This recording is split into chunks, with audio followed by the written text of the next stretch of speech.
متابعينا الأكابر، كيفكم؟ طمنوني عنكم، إن شاء الله تكونوا بصحة وخير وحب يا رب.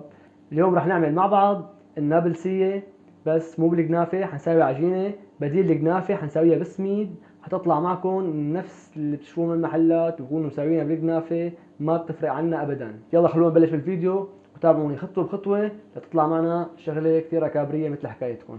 هلا عنا هون سميد فرخة، سميد ناعم، شايفين؟ سميد ناعم مثل طحين، سميد فرخة. بدي منه كاستين ونص.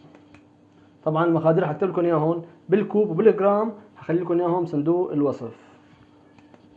هي كاستين ونص طحين فرخة، هذا العيار اللي عم نشتغل عليه هلا. طبعا اذا هذا السميد ما توفر عنكم، بيمشي الحال تشتغلوا بسميد وسط، بس بدل ما نحط كاستين ونص سميد بنحط كاستين سميد ونص كاسة طحين معهم، هيك بصير بيشتغل معنا سميد الوسط. وهلا هون في عندي سمنة نص كاسة او نص كوب، طبعا لا تشوفوها مليانة، انا ماني كابسهم. نص كوب من الكوب، من الكوب نفسه اللي اشتغلت فيه تبع السميد. بسم الله، رح نزله معهم.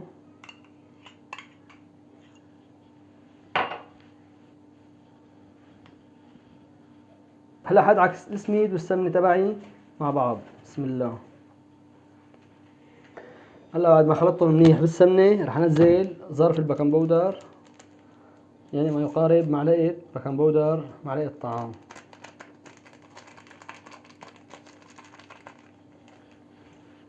كمان نخلطهم بالبيكنج باودر. في عندي هون 3 معالق طعام قطر، كمان بدي انزله عليهم.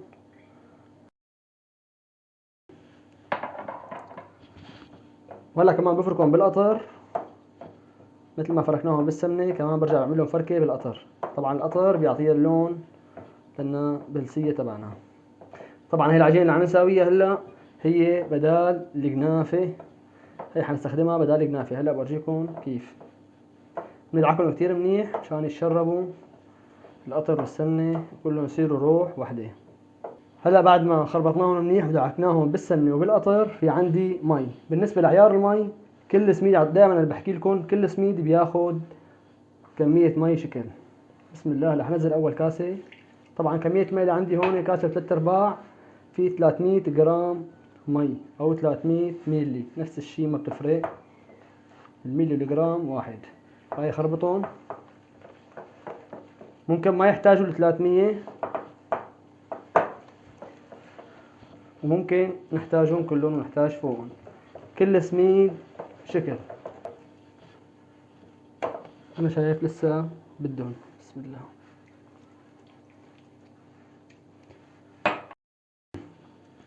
ما بيأثر لو طلعت طرية شوي معنا. هلا رح نحطها بالفرن وتنشف مزبوط. هيك انا شايف حاجتها ما عاد بدها مي، زاد عندي ربع الكاسة، يعني ما اخذت 300 جرام كلياتهم. هلا شو بساوي؟ طبعا انا مشعل فرني على حرارة 200 فوق وتحت، بدي انزل فيها الصينية اللي حاسكب هلا فيها الخليط تبعي.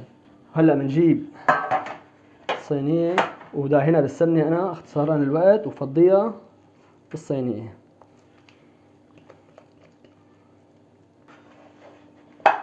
هلا بندر الصينية بهالشكل، ما في عندي سماكة معينة. هلا بعد ما بديتها منيح بالصينية رح انزلها بالفرن، وراح احطها مو بالطبقة التحتانية، باللي فوقها، مشان تاخذ حرارة من تحت ومن فوق، وعلى حرارة 200. بسم الله. وهلا حطيناها بالفرن على حرارة 200 شغال فوق وتحت. نسكر الفرن. وهلا يا اكابر بعد ما حطيناها بالفرن بتاكل تقريبا نص ساعة حتى تكون جاهزة. بدها تحمر، بدي وشها يحمر وكعبها يحمر وتنشف مزبوط. لبين ما تصير الصينية كمان رح نساوي القطر تبع النابلسية. وهلا يا اكابر عم نساوي القطر تبع النابلسية. بالنسبة للقطر كاستين مي كاستين سكر، هذا هو القطر تبعنا. حتى يغلي عصرة ليمون كالعادة، صرنا مساويين قطر كتير يعني. وبالنسبة للجبنة يا أكابر أنا رح أستخدم جبنة شلال، جبتها وحليتها. طبعا طريقة حياتها كتير بسيطة، بس بتحطوها بالمي كل نص ساعة، بفضي المي عنها هيك لحتى تروح طعمة الملح نهائيا منها. طبعا اخترت أنا جبنة شلال لانه بتطلع طيبه بالنابلسيه، ولانه سهل انه نجيبها بنلاقيها بكل المحلات. بينما الجبنه العكاوي والجبنه التشيكي تبع النابلسيه ما بتلاقوها ايام الا بمحلات خصوصي، فهي موجوده باي محل، باي بقاليه، باي محل اجبان والبان، بتحسوا تستخدموها بتطلع كثير طيبه. ولا يا كابر صار لها نص ساعه تقريبا بالفرن. بسم الله. نقلبها على النار. شايفين هاي لونها من تحت لساتها سخنه، وهي من فوق هلا من قلبها نشفت. احسن لكم اياها هيك بتكون نشفه من قلبها. شايفين كيف؟ هلا بتركها حتى تبرد وبعدين رح نبلش بالمرحله الثانيه. وهلا يا كابر بعد ما بردت العجينه عنا رح نفرطها وننخلها على منخله ناعمه. بسم الله. مثل ما شايفين هي العجينه كلها بردت. هلا رح فرفطها هيك. طبعا عندي السطح اللي عم بشتغل عليه، المجلة اللي عم بشتغل عليها ماسحة ونظيفة. هلا اللي عنده محضرة طعام او عنده ماكينة فرم لحمة بيحسن بيحطهم عليها وبفرمهم، هيك بيوفر عليه وقت وتصير اسرع له. ولكن اللي ما عنده مثل حكايتي شو بيساوي؟ بفرفطهم هيك بايديه. شايفين كيف؟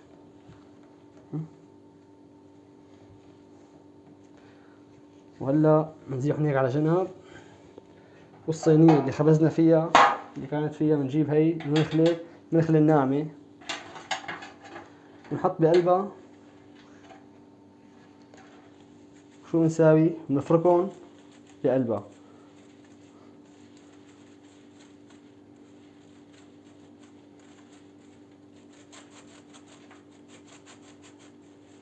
مثل ما شايفين بلش شو يطلع عندي الناعم. شايفين بهالطريقة بكبس عليهم هيك على المنخلة بصير بينزل الناعم. وهلا يا كابر هيك مثل ما شايفين خلصت نخل السميد تبعي. شايفين صار كله ناعم. وفي عندي هون هذول الخشنين كمان بحسن استخدمهم.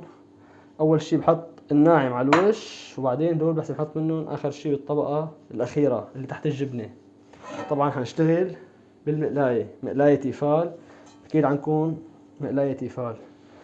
مقلاية عادية ما بيمشي الحال لانه بتلزق. بدي مقلاية تيفال او صينية تيفال او صينية نحاس مثل تبع المحلات حتى احسن نشتغل فيها وما تلزق.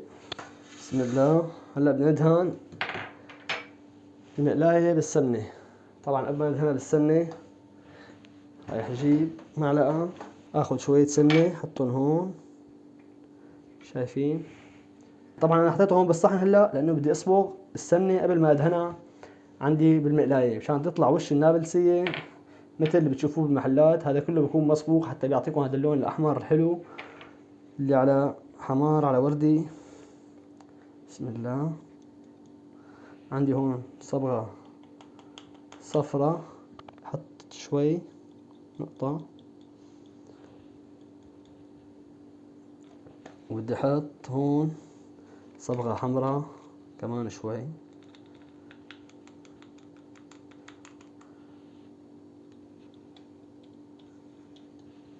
طبعا مثل ما قلت لكم بترجع اختيارية، فيكم تساووها بدون ما الوان وبدون ما تساوي شي.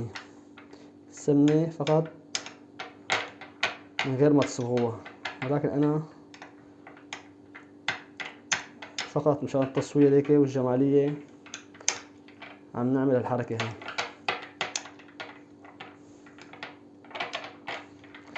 شايفين شلون صار لونها؟ على فكرة هي الصبغة اللي عم بستخدمها الصبغة اللي بنستخدمها للمندي. ها عرفتوا كيف؟ صبغة بودرة. وهلا حندهن المقلاية تبعنا.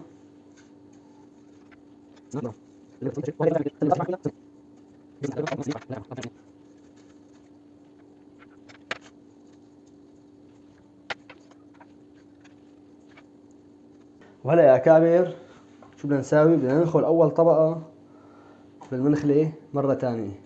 عرفتوا كيف؟ احنا اول مرة دخلناهم هون هي بدال الماكينة، وهلا نعتبر انه طلعوا من الماكينة ورح ندخلهم مرة تانية فوق الصينية. مشان تعطينا وش ناعم، يطلع وش الكنافة النابلسية تبعنا تطلع وشها كتير ناعم.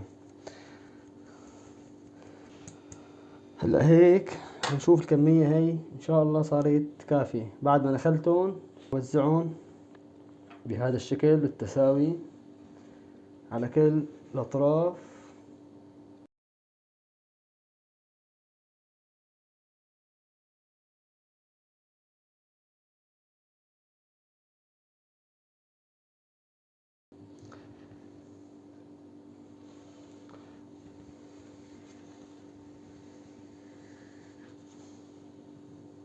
وهلا يا اكابر هيك خلصنا فرد. بنتأكد من السماكة بكل مكان كله نفس الشي بإصبعتنا، السماكة كلها روح وحدة. هلا بضغط عليها بإيدي هيك،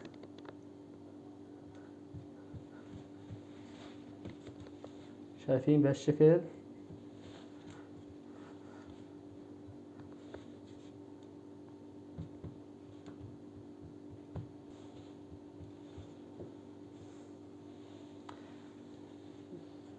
بظبط الحر.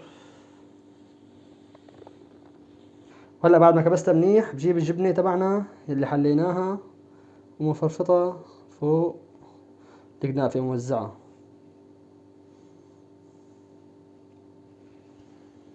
بهالشكل.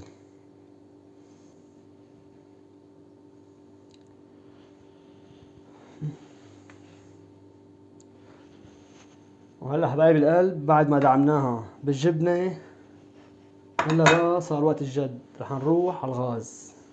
بسم الله. هلا حشعل الغاز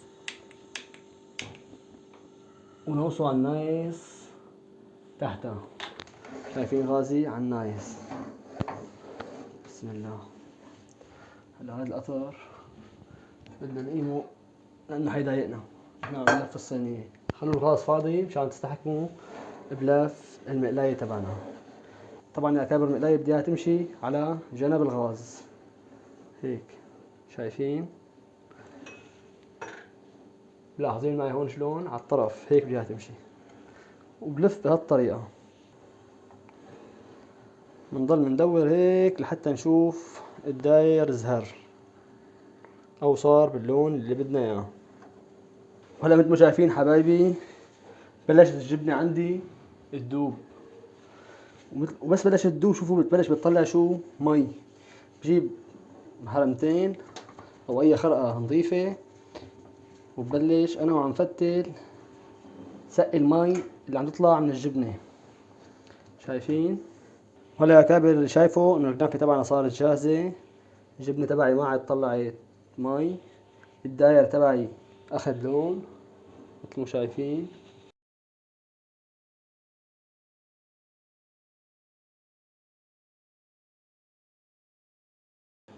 هلا راح احاول الجبنة تبعي اقربها شوي شوي بايدي على الجناب. خلص هي دابت على الاخر.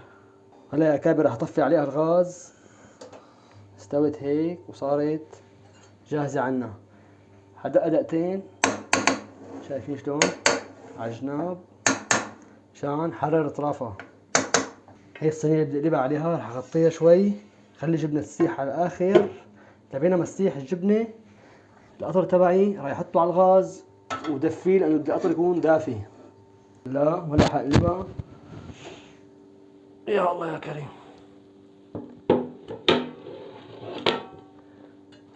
تأكد انه نزلت. لا نزلت يا عيني. شايفين على اللون ما احلى. هي نابلسية بالبيت. وهلا بنجيب القطر تبعنا على السريع. بسم الله. ونبلش بنقطر. طبعا القطر حسب الرغبة، قد ما بتحبوا قطر بتقطروها. وهلا صار دور فستق الحلبي. بسم الله. هلا يا كابر صار وقت الدواقة. بسم الله. ايه ايه ها شايفين الجبنة؟ يا عيني يا عيني، حاجتك بقى، حاجتك.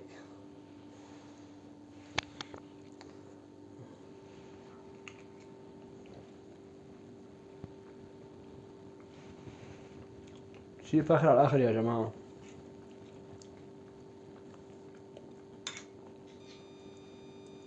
بسم الله.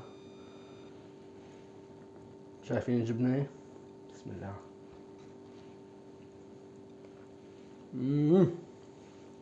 يا جماعة ولا بتفرقوها عن الكنافة النابلسية اللي مسوينها عن جد بكنافة. نفس الطعمة ويمكن أطيب. مثل ما شفتوا لا استخدمنا لا ماكينة لا خلاط لا محضر الطعام، كله يدويا على ايدنا.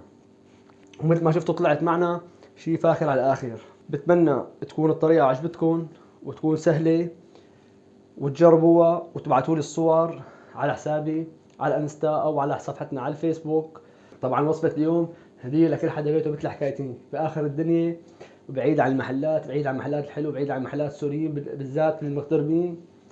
صار فيكم تسووا بالبيت الطريقة مثل ما شفتوا بسيطة ومبسطة، ما كان في شيء صعب او معقد. وشفتوا شلون النتيجة طلعت معنا. حبايب القلب لا تنسوا تعطونا زر اللايك اذا عجبكم الفيديو، وتشتركوا بالقناة وتفعلوا زر الجرس مشان يصلكم كل فيديو جديد بنساويه، كل اكلة حلو بنساويها. ولا تنسوا كمان تشاركونا الفيديو على اوسع نطاق ليصل للعالم كله، وتصل وصفاتنا لكل العالم وكل العالم تستفيد. انا هلا راح اكل صحن ثاني لانه بصراحة قد مو طيبين، صحن واحد ما كفاني. وانتم روحوا جربوها ومثل ما قلت لكم ابعتوا لي الصور. والسلام عليكم ورحمة الله وبركاته، والف صحة وهنا سلفا.